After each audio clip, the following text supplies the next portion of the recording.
Donc, bonjour tout le monde, je me présente d'abord. Je suis le docteur Louis-Ded Hamli, je suis professeur agrégé en psychiatrie au service de psychiatrie C à l'hôpital Razi. On va parler aujourd'hui des classifications en psychiatrie. Comme dans toutes les autres spécialités, les classifications ont plusieurs buts. D'abord, distinguer un diagnostic d'un autre et ainsi proposer le traitement le plus adapté. Mais ce qui caractérise encore la psychiatrie, c'est d'harmoniser le langage entre les professionnels de la santé mentale et c'est ce qu'on va voir dans cet exposé. Il faut savoir que depuis la fin du XVIIIe siècle, qui correspond à l'apogée de la psychiatrie moderne, les classifications en psychiatrie ont connu de profonds bouleversements. D'abord, et jusqu'aux années 1970 à peu près, il y a eu les classifications influencées par les hypothèses éthiopathogéniques de l'époque et par les écoles spécifiques de chaque pays, ce qui rendait les diagnostics très variables d'un pays à l'autre. Et pour illustrer cela, une grande étude épidémiologique publiée en 1972 a montré que le diagnostic de schizophrénie était posé 2 fois plus souvent à New York qu'à Londres, et celui de mélancolie était posé 4 fois plus souvent à Londres qu'à New York, ce qui semble vraiment bizarre et incompréhensible, puisque, comme vous le savez, la schizophrénie est un ensemble de pathologies universelles qui a la même prévalence, quelle que soit la race, l'ethnie, le pays, le sexe. Et donc, un même patient pouvait ainsi recevoir 2 diagnostics différents selon le pays où il se retrouve. Et vous comprenez donc qu'il fallait unifier le langage, harmoniser le langage pour que, comme dans les autres spécialités, un patient ne pouvait recevoir qu'un seul et unique diagnostic. Une autre étude menée par l'OMS dans 9 pays et 4 continents concluait qu'en dépit de ces différences entre les pays, il y a quelque chose de commun entre les schizophrènes diagnostiqués par des psychiatres expérimentés et ce quelque chose de commun qui fait le lit des classifications, car ils ne relèvent que de la symptomatologie seule et non de théories éthiopathogéniques et des différentes écoles propres à chaque pays. C'est donc à partir de ce type d'études qu'est né le projet de réduire les disparités internationales et de définir des critères diagnostiques basés seulement sur les symptômes communs et donc, comme on a déjà dit, excluant toute référence éthiopathogénique. Ces classifications se voulaient donc athéoriques. Et c'est vraiment à partir du DSM-3 que s'est illustrée cette démarche athéorique sans théorie éthiopathogénique derrière. Le DSM est le manuel diagnostique et statistique des troubles mentaux publié par l'Association américaine de psychiatrie, en est maintenant à la 5e version, publiée en 2013 et traduite en langue française en 2014. Et de là est partie la tendance de parler de trouble mental et non de maladie mentale, parce que ce dernier terme présuppose l'existence d'un facteur causal, et vous comprenez bien qu'avec les classifications modernes, on veut s'éloigner de toute théorie derrière. On veut être athéorique, et les classifications se veulent basées sur la simple observation de symptômes communs. Et ces classifications modernes vont aussi être utiles dans le domaine de la recherche, où on a besoin d'un langage commun pour initier les protocoles de recherche. Et les 2 dernières classifications modernes qui illustrent cette démarche athéorique, complètement opposée à la classification classique française, sont la classification internationale des maladies élaborée par l'OMS, et on est actuellement à sa 10e version, et on attend la 11e version, et la classification du DSM, élaborée, comme déjà dit, par l'Association américaine de psychiatrie, et on est à la 5e version du DSM, publiée en 2013. Dans cet exposé, nous allons développer la classification classique, celle du DSM et en particulier le DSM-4 et bien sûr la dernière classification du DSM-5. Nous allons commencer par la classification classique ou empirique qui se réfère essentiellement au modèle psychanalytique et à la théorie freudienne, donc pour la compréhension des pathologies psychiatriques et qui distingue essentiellement les névroses et les psychoses, en sachant que ces troubles surviennent essentiellement sur des structures particulières de personnalité qui sont caractérisées par un type particulier d'angoisse, de relations d'objets et de mécanismes de défense. On parle de psychose quand il y a perte de contact avec la réalité, avec altération du fonctionnement mental. Elle se caractérise entre autres par des idées délirantes, des hallucinations, de l'incohérence, de la désorganisation dans la pensée et dans le comportement, avec une altération sévère du fonctionnement social, tel que le repli sur soi, le désinvestissement professionnel et la pragmatisme. On distingue les psychoses aiguës et les psychoses chroniques en se basant sur la durée d'évolution des troubles fixés empiriquement à 6 mois. Quant à la névrose, c'est un trouble non psychotique, donc il y aura une conservation du contact avec la réalité et elle est caractérisée par la présence d'une anxiété liée à l'angoisse de castration. Et là, je vous renvoie à votre cours du thème 15 sur le développement psycho-affectif de l'enfant. Cette anxiété va s'exprimer de façon directe ou de façon indirecte, modifiée par les mécanismes de défense. Et les névroses vont se présenter sous la forme de symptômes névrotiques de type phobie, obsession-conversion, survenant, comme on a dit, sur une organisation névrotique de la personnalité. On distingue donc, selon la classification classique, la névrose d'angoisse, la névrose phobique, la névrose obsessionnelle, la névrose hystérique, la névrose traumatique et l'hypocondrie névrotique.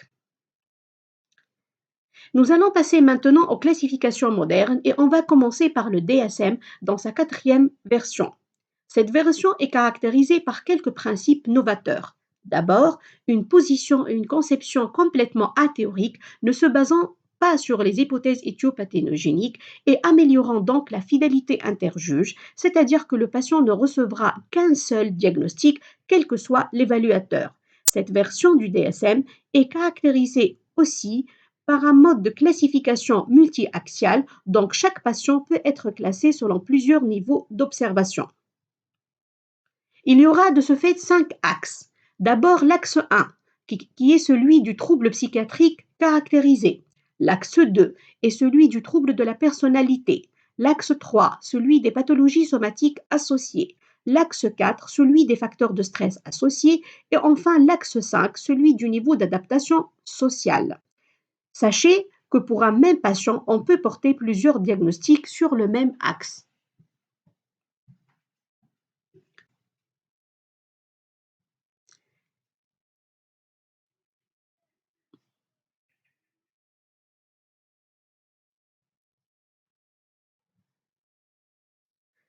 Si on veut faire la correspondance maintenant entre la classification classique et celle du DSM, pour les psychoses, dans le DSM-4, les troubles psychotiques comprennent la schizophrénie, le trouble schizophréniforme qui correspond à un tableau de schizophrénie évoluant depuis moins de 6 mois, le trouble délirant qui correspond à la paranoïa de la classification classique, le trouble psychotique bref correspondant à la bouffée délirante aiguë, le trouble psychotique partagé correspondant à la folie à deux, et comme dans plusieurs sections du DSM, le trouble psychotique dû à une affection médicale générale, le trouble psychotique induit par une substance et le trouble psychotique non spécifié et certains troubles sévères de l'humeur ayant des caractéristiques psychotiques. Pour les névroses, la correspondance entre la classification classique et celle du DSM est plus implicite, puisque le terme de névrose, qui existait dans le DSM-3, a disparu dans le DSM-4. Toutes les névroses, en dehors de l'hystérie et de l'hypocondrie, sont regroupées dans le DSM-4 dans la catégorie diagnostic trouble anxieux qui comporte le trouble panique, le trouble anxiété généralisée, le trouble phobique, le trouble obsessionnel compulsif et l'état de stress post-traumatique. Concernant l'hystérie, le terme a disparu du DSM-4, mais elle se retrouve dans les rubriques troubles somatoformes et troubles dissociatifs, et là je vous renvoie à votre cours sur les manifestations hystériques. On passe maintenant au DSM-5, qui est la dernière version du DSM publié en 2013, comme déjà dit. Le DSM-5 propose essentiellement une restructuration des groupes de diagnostic, une suppression du système multi-axial, quelques nouveaux diagnostics. Prenons comme exemple la schizophrénie. Il y a eu une suppression des sous-types de schizophrénie, par exemple la schizophrénie indifférenciée, la schizophrénie paranoïde, la schizophrénie résiduelle, car les patients changeaient souvent d'un sous-type à un autre et parce on avait constaté un chevauchement des symptômes de certains sous-types. Pour les troubles de l'humeur, il y a eu dans le DSM-5 une inclusion du deuil dans le trouble dépressif majeur, ce qui a ouvert la voie à de nombreuses critiques.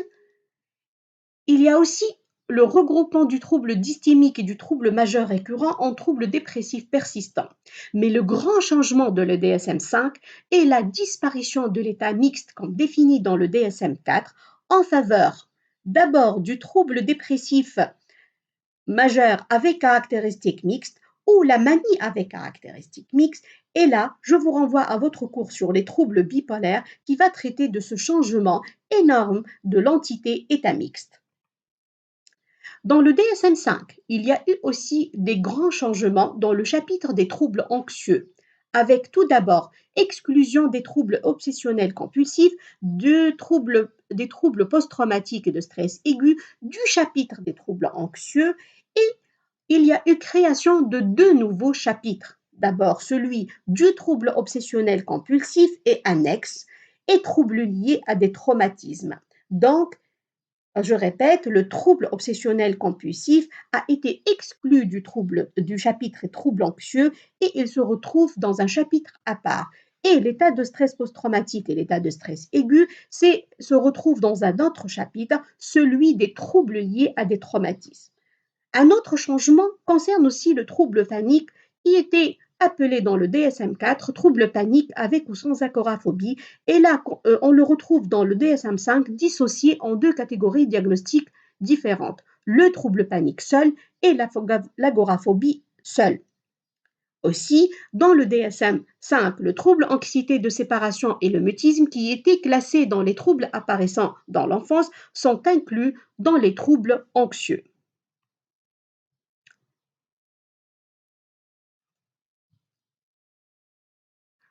Mais pas de changement dans le chapitre des troubles de la personnalité, avec maintien des 10 troubles de la personnalité déjà existants dans le DSM-4. Il y a eu création d'un chapitre intitulé Troubles liés à l'utilisation de substances qui combine deux diagnostics se trouvant dans le DSM-5, celui du trouble abus et dépendance et inclusion du trouble du jeu dans ce chapitre. Les troubles somatoformes deviennent les troubles des symptômes somatiques. Dans le DSM-5, il y a aussi création de nouveaux diagnostics dont certains ont suscité de vifs débats sur leur pertinence et sur leur légitimité. Ces nouveaux diagnostics sont le syndrome de psychose atténuée, le trouble dysphorique menstruel qui a posé un énorme problème vu son inclusion dans le trouble bipolaire comme précurseur du trouble bipolaire et le trouble de dérégulation de l'humeur explosive, l'hyperphagie boulimique, l'accumulation compulsive et le trouble des jeux Internet. En conclusion, les classifications en psychiatrie gardent leur intérêt dans le domaine de la recherche, en harmonisant le langage entre les psychiatres, mais elles ne prétendent pas, en aucun cas, remplacer l'approche clinique et globale de la maladie mentale, indispensable à la compréhension de la souffrance psychique, à son appréhension et à sa prise en charge. Je vous remercie pour votre attention et si vous avez des questions, vous pouvez me les envoyer.